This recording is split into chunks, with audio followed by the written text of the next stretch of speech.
Come on in, come on in, come on in. What's up, what's good, what's poppin', what's crackin', what's percolating, what's really good in the hood? It is your man, Theo Butler, and welcome to a... You know, you got to read it for yourself, because if not, you're going to go off of somebody else's interpretation of it, and you really just need to just find this stuff out for yourself before you believe what they just put out in the movies, because what they put out in the movies, too many times when it comes to Black Panther Wakanda, is just complete and utter garbage. Episode I ain't saying, I'm just saying what the wrong with me, nation. Yeah. Y'all clap that thing on up like y'all ain't already done it. Before we begin, like, share, subscribe. If you like, leave a comment. If you don't like, leave a constructive comment. Why? Because if you know me, grow me, and sharing is caring. This episode, I care, so I'm going to share. I did a video today, on Twitter today, and was out there talking about how so many people have so much to say about female representation in Black Panther, Wakanda Forever, and everything like that. Y'all ain't asked no questions about where Bass was. She showed up in Thor: Love and Thunder for a hot second, but you haven't seen her in human form in either one of her movies. You did get Ego, the planet, living planet, in his human form in Guardians of the Galaxy Volume 2. But we ain't got Bass. We got Bass showing up in Thor: Love and Thunder. And I get it. Somebody said she was more concerned about an origin. Please don't decide what the fictional character was trying to do when the fictional character is fictional and somebody wrote the fictional character. Essentially what you wind up having was you thought somebody thought it was a good idea that Bass be in Love and Thunder, so they put her there. They put her there in the auspices that she might be getting killed. They did nothing with her except have her at a orgy. That was irresponsible in and of itself, especially if you know who Bass is as a goddess. So what I'm going to do is, hey, I believe in dispelling myths and everything like that. And since I have been told that I am one of the griots when it comes to Wakanda, I felt like I should shed some light on not only Bastet, Bastet, B-A-S-T-E-T, but also her sister Sekhmet, who honestly, a strong argument could be made that that is the deity in which Eric Killmonger got his abilities from in the retcon of Black Panther 2. But nevertheless, I digress. Let's get in here. Let's dive on in this. So, Google it. Get the information for yourself. I believe in you getting the information for yourself. Let's take a look at Bastet. Was the goddess of protection. Sounds pretty good. Pleasure. Some of you heathens, I'm calling you heathens. Y'all like, ooh, pleasure. You get pleasure doing a lot of things. I get pleasure out of sleep. I get an Oreo cookie blizzard. That definitely brings some pleasure from Dairy Queen. That definitely does something to my spirit. It makes me feel good. So you can get pleasure from a lot of different things, because I know some people like to be silly. Oh, she's lustful. That's right. Oh, she is about an orgy. She's about pleasure. I get pleasure out of watching college football on Saturday. I don't think you can compare that to an orgy. Some of y'all will, because y'all just nasty as hell. Anyway, she's the goddess of protection, pleasure, and the bringer of good health. Which makes you wonder, how was T'Challa ill again?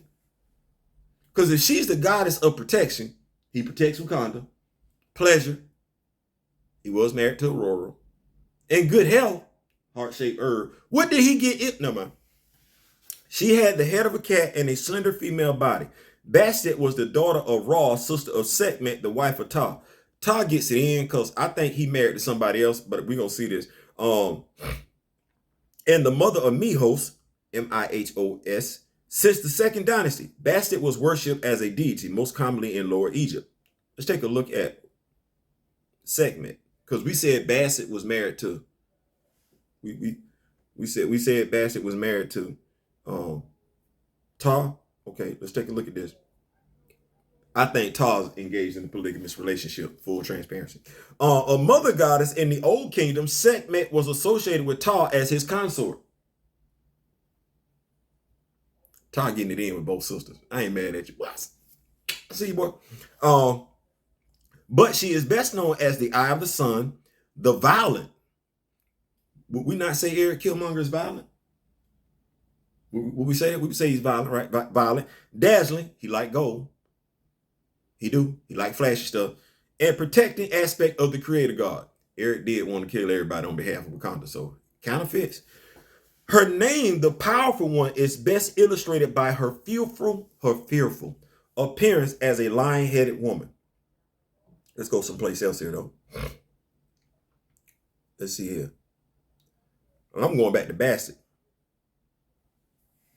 who had a son with Ta named Mahes, Maahs.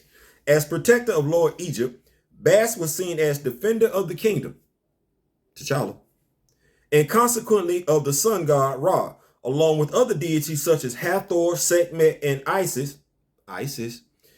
Bastet was associated with the Eye of Ra. She has been depicted as fighting the evil snake, fighting evil, named Apep. Could use him. An enemy of Ra. In addition to her solar connections, she was also related to Wadjet, Wadjet, one of the oldest Egyptian goddesses known from the southern delta, who was dubbed Eye of the Moon. Bastet was also a goddess of pregnancy and childbirth, possibly because of the fertility of the domestic cat. That's that. Let's take a look at Sekhmet. They sisters now, remember that. Sekhmet was the daughter of the sun god Ra and was among the more important of the goddesses who acted as the vengeful. Did I say vengeful? That's vengeful. Manifestation of Ra's power, the Eye of Ra. Sekhmet was said to breathe fire, and the hot winds of the desert were likened to her breath. She was also believed to cause plagues, which were called as her servants or messengers, although she was also called upon to ward off disease. Once again, how did T'Challa get sick? You got one that's the goddess of good health, and you got the other one that wards off the diseases. How he get, what illness, what? No, never mind.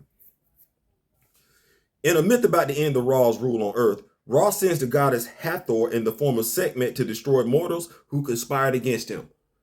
To destroy. This is a vengeful deity. This would be the deity that Eric was praying to. In the myth, Sekhmet's bloodlust was